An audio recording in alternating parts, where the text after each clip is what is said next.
up, friends? This is Jazz, finally bringing you another Pokemon Crimson review, and this is Chapter 9, a Sandshrew'd deal.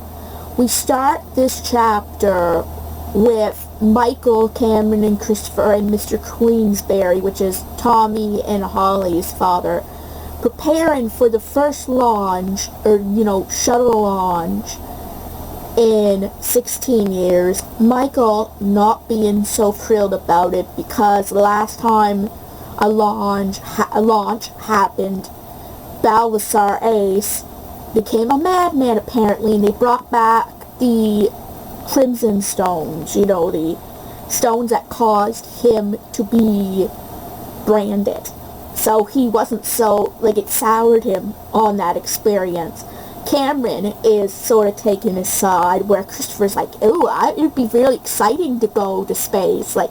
Christopher being a big kid, how he usually is, but he did understand. Michael's polite, but he just has more of a childish, view on things, and not much then has happened except for them discussing it, and how Mr. Queensberry said, oh, we're not going to go right investigating anything on the moon, we're just setting up a base, it's not going to be like last time, and just say everything happened. Michael left to be with Julia, and that their section of the story was done with that simple section.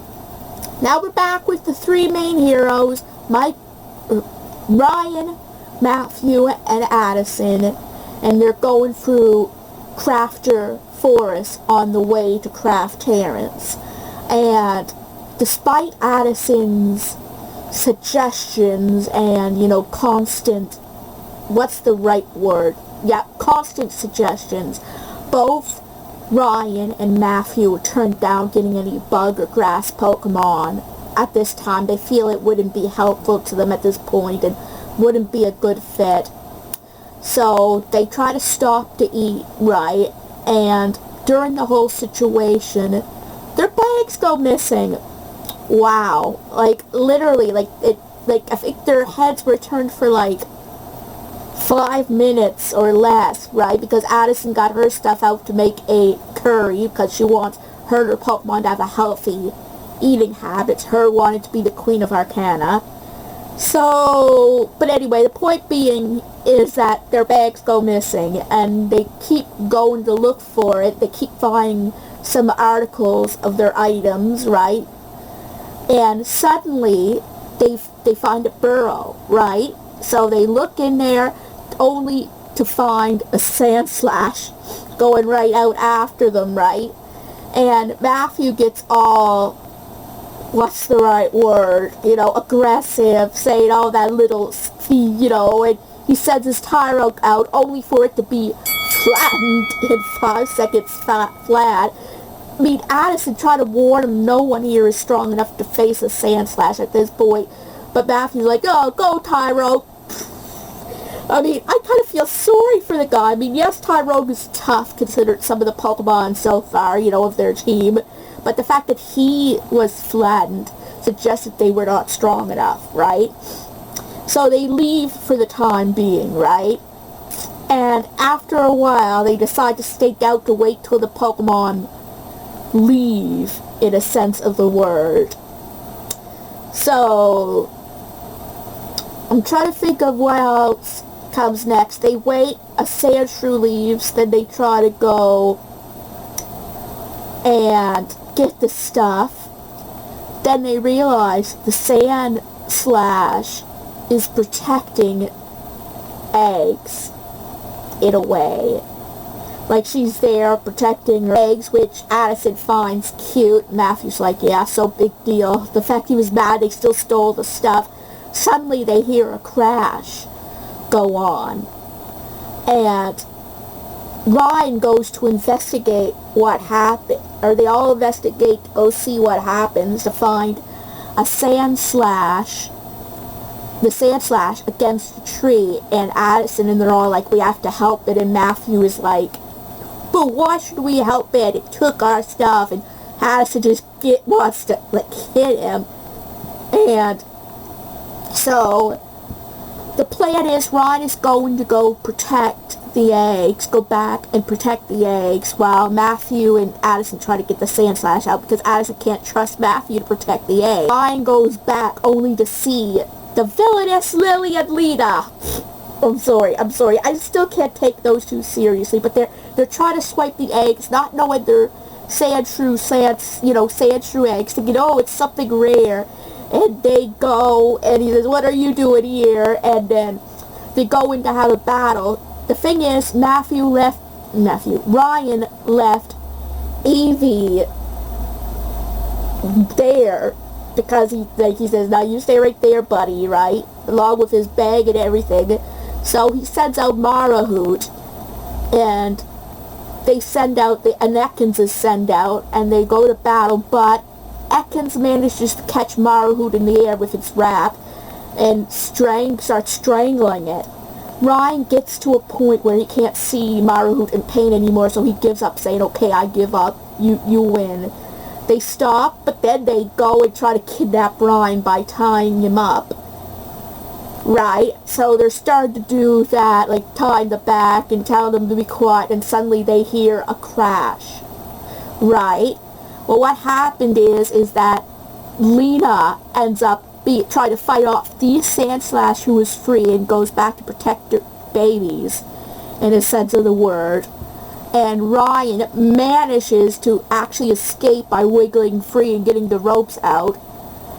And then, like, they get chased off, right, and defeated, and they go get the eggs, and Ryan has the sack, because he actually falls with the egg sack, right, from where he was, and so he doesn't know if the eggs are damaged or not, so he keeps handing out each one, and so far they seem okay, but he comes on the sixth, the final egg, and it's cracked right in the middle. And even the Sandslash thinks it's dead and tries to mourn, right, and goes back with the babies that are okay. And Ryan is beat up about it because he failed to save one egg, and to him that was everything. And even Matthew, who's the more cold, brother, feels bad for him. It says, Ryan, you couldn't have done anything else. You did your best. And Evie goes over, curious about the egg, right? Like, touches it, and suddenly jumps, startled. Ryan, thinking it was him who startled Evie, saying, I'm sorry if my movement bothered you, and that is like, no, that's not it. The egg starts moving. As it turns out, the baby didn't die. I don't know what happened, whether it was starting to hatch anyway before, or it just didn't kill, the fall just didn't kill it, but the egg miraculously survives, and it hatches into a cute little baby Sandshrew'd. And what is so adorable is that he instantly takes to Ryan, right? And I don't know if Ryan realized how much at first the Sandshrew'd took to him.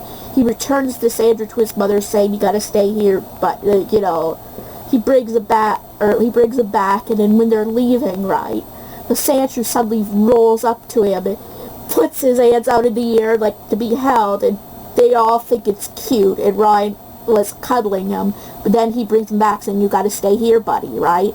But as he goes to return him to the Sandslash just, like, pause him as if to say, no, take care of my baby, right? Sandslash hands the Sandshrew'd over to Ryan. Like, she understood what Ryan did for her and how she felt about thinking it died, in a way, and Ryan agrees, right? He says, oh, you want me to take care of him? And Sandshrew'd just snuggles into Ryan, and everyone, even Addison, makes fun of Ryan, calling him Mama Ryan, which is going to be a funny ongoing joke for me. Like, and I don't know if all Pokemon are like that when they hatch and they see someone, right? But some Pokemon apparently, like Togepi, for example, in the Pokemon anime, when he saw Misty being the first person he took to Misty as its mother figure. So I think, in a sense, Sandshrew'd saw Ryan, like, he was one of the first things, Ryan was one of the first things that Sandshrew'd saw, not even his own mother, like his, the Sandslash. So I think he took to Ryan as his own, and it was almost like Sandshrew'd at first didn't understand that he was being returned to his mother. He's like, okay, so I visited, it was kind of adorable, and it was kind of sweet that Sandslash understood that the Sandshrew'd had taken a shine to Ryan, and then he accepted him. He's like, and they all laugh, say, oh, Mama Ryan, and he's like, you guys laugh now. This little fella's going to be a big part of my team, right? And I'm sorry, I find that adorable. I mean, Ryan just seems to be the nurturing type of character. Like, so far he hasn't been making Eevee really fight, right? He understands Eevee needs to be coddled a little bit more. That he's timid. He's more than timid, he's skittish, is what that Eevee is, right? Although, one other funny thing I gotta bring up is that it seemed that Eevee has taken less interest in the Sandshrew'd once it's hatched, because when he thought the egg was dead, and when he was curious, well, I don't know if he thought the egg was dead, but he was curious about the egg, and he pawed it, he sniffed it, and he pawed it, but then Ron was like, this is gonna be a third member of our team, buddy. He said Eevee seemed less interested before. And I have a feeling, I don't think it's going to be a permanent thing, that Eevee's going to be a little jealous, because before Sandshrew'd came along, he was the baby, in a sense of the word. Even though Marahute was caught second, right, Eevee was the baby. Like, he was the one who needed to be coddled, in a way, where Marahute held up the team. Now that there's literally a newborn Pokemon in the mix that needs this extra attention, Eevee has to kind of become a big boy, in a way, which I find hilarious. Like, I'm just excited to see where this goes, or to re-see where this goes. It was so long since I've read it, but I still have this feeling that Eevee's going to be just a tad jealous. I don't think it's going to be a permanent thing, but I think at least for a chapter or two, I don't know, Eevee's going to just be a little, like, not hating but just being a little, like, jealous, like this used to be me. Like, I almost would love to find a picture of a jealous-looking Eevee. Like, it just, don't expect a picture of it in this video. But I'm sorry, I just love when those type of stories, those type of characters come up, in a way. This chapter, for me, I found somewhat interesting all the way through. I mean, sometimes a second viewing of something could always be a little less interesting, but I had noticed more things than I did the first time I read it. So, I mean, maybe because I'm improving on my reading ability, I'm actually looking into more stuff in it, like seeing the things that I didn't notice, in a way. And, oh, there's one more thing that I forgot to say about the chapter, which isn't necessarily important, which is probably why I forgot to bring it up. But Matthew gets sprayed with web from a spinnerack. I don't know why I forgot to mention. That was one of the funniest things when I read it. Matthew literally, I forget, he goes to do something, to look at something, and like they hear a noise, and it was just in the trees, and it was just bug Pokemon. And poor I don't know whether I should say poor Matthew or no, because in some ways, poor Matthew, but in some ways, I couldn't stop laughing. Matthew getting the karma, like he's the tough guy, he's, whatever, and like he's the one who gets the bad, the bad karma, in a way. Like, actually, to be fair though, if that was me, I would be screaming and running the other way. Like, I'm sort of like Misty in that way. I mean, okay, when I'm playing the Pokemon games, I don't turn down bug Pokemon. I do use any type of Pokemon, and when they're in the video games and then whatever, I'm not afraid of them, right? But if this was a real life thing, and I was in the Pokemon world, I'd be sort of afraid to go near them. But yet, you would argue, why would you be afraid of bug Pokemon and not like the big giant Ursaring or I don't know. I always did not like bugs. If something like that happened to me, I would freak out, right? I would just, like, throw the poor thing over and just run. Like, I'm not saying bug Pokemon don't have their uses. They could be really powerful. In fact, even especially against psychic types and dark types, which are, psychics are some of the most powerful in the game next to dragons. Maybe even tied in some ways. So when a Pokemon can be a real asset to against those types, I respect it. I've used bug Pokemon that worked really well for me. And maybe it's just Pokemon like Spinarak and Beedrill I would be really afraid of. Because Pokemon like Heracross and... well, I might be afraid of Pinsir, maybe. I don't know why, I'm not Cypher so much. Like, just, I have just a mixed feelings on certain Pokemon, in a way. Like, I mean, I actually have used Ariados quite well, and it worked right well for me, too. But, okay, now I know I'm supposed to be talking about Pokemon Crimson Fury, but sometimes things tie in to it. Like, we'll just say Matthew necessarily wasn't afraid of that Spinarak, but it was just kind of a little bit of karma to him, right? It just... I never laughed so hard reading that in a long time, so... yeah. So anyway, guys, this was chapter 9 of many. Think I have so many of this story to go, so many of the next 2 installments to go. So you know what, guys? If I make a goal not to quit YouTube until I'm done with this whole series, I'm probably going to be on here for a while. So if there's any consolation, that is not my goal, guys. As of now, it's not my goal. But my point being is, this could take me 3 to 5 years to do the whole series unless I go one after another, which is a good idea and not a good idea. Like, I want to kind of... the thing is, guys, I do got to apologize for the lack of these reviews. Again, I have a lot of burnout, and I like to do things when I am passionate as I can about them. Because if I don't, it'll just sound like, yeah, okay, here's the next chapter of Pokemon PCF, so whatever, this, you know, you wouldn't want to hear it that way, would you? I am going to try, though, to be more on top of it.